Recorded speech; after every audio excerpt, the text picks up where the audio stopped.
हरे कृष्ण. भगवद्गीता अध्याय 2 सांख्ययोग श्लोक 56. दुःखेष्वनुदिग्नमनः सुखेषु विगतः स्पृहः वीतरागभयक्रोधः स्थितधीर्मुनिरुच्यते. दुःखेषु त्रिविध दुःखात अनुदिग्मनः मन क्षुब्ध वा उद्विग्न होऊ न देता, सुखेषु सुखांमध्ये, विगतस्पृहा इच्छा वा आस्था न ठेवता, वीत पासून मुक्त, राग आसक्ती, भय क्रोध आणि क्रोध, स्थितधीः ज्याचे मन स्थिर आहे, मुनी उच्चते म्हटले जाते.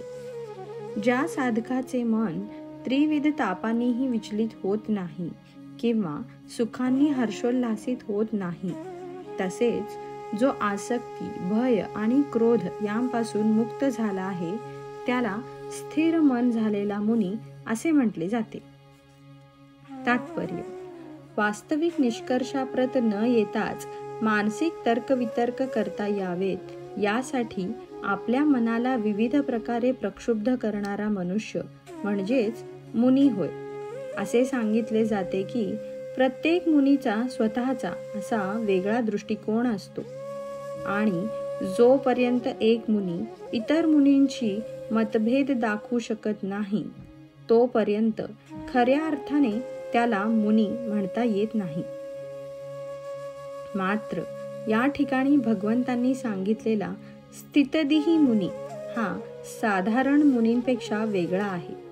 स्थितधीः मुनी हा नेहमी कृष्ण भावना भावित असतो, कारण त्याने कलात्मक तर्कवितर्कांचा पूर्णपणे त्याग केलेला असतो. त्याला प्रशांत निशेष मनोरथांतर असे म्हटले जाते. याचा अर्थ त्याने मानसिक तर्कवितर्काची पातळी पार केलेली असते आणि तो वासुदेव भगवान श्रीकृष्ण हेच सर्व काही आहेत या अंतिम निर्णयाप्रत आलेला असतो. त्याला मुनी किंवा मनामध्ये दृढ झालेला असे म्हटले जाते. असा पूर्णपणे कृष्ण भावना भावित झालेला मनुष्य त्रिविध तापांच्या आघातांनी मुळीच क्षुब्ध होत नाही, कारण तो सर्व दुःखे भगवंतांची कृपा म्हणून स्वीकारतो. त्याला वाटते की आपल्या गतजन्मातील कुकर्मांमुळे आपण आणखी क्लेश भोगण्यासाठीच योग्य आहोत, तरी सुद्धा भगवंतांच्या कृपेने आपल्याला अत्यल्प क्लेशच भोगावे लागत आहे. त्याचप्रमाणे तो आपल्या सुखाचेही श्रेय भगवंतांना देतो, कारण आपण सुखासाठी अपात्र आहोत असे त्याला वाटते. तो निश्चितपणे जाणतो की केवळ भगवंतांच्या कृपेमुळेच अशा सुखकारक परिस्थितीत राहून आपण भगवंतांची उत्तम प्रकारे सेवा करीत आहोत. भगवंतांच्या सेवेप्रित्यर्थ तो सदैव निर्भय आणि दक्ष असतो.